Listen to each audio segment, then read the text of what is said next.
a new feature has appeared that allows you to apply random on Frizz for scale. In other words, it's vertical detailing. How do you add it? First and foremost, you need to add Strand detail to increase the number of points on the guide. For testing, I'll use 30 points. Next, we add the Strand Frizz modifier, and here you'll see new parameters. Firstly, there's scale randomness and random seed. What do they do? Take a look. To start, let's increase the scale, say to 20, so we can see these kinds of details. And now, to make it random, let me increase the amount as well to make it really obvious.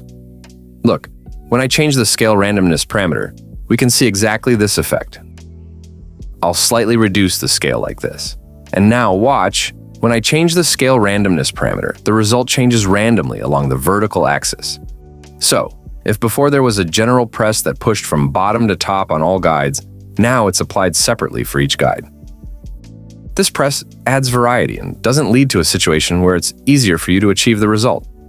You remember, right? I used to create multiple Frizz to get a cool random result.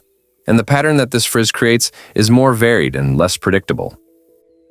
This is really cool for fur and various African hairstyles, like those with dreads and so on. It's a useful tool. I recommend it. Guys, if you're looking for cool 3D hairstyle references, I recommend the 3DSK website. The site has two categories: Groom 3D scans and Groom photos. There aren't many scans, but there are plenty of hair photos to start working on a hairstyle for your character.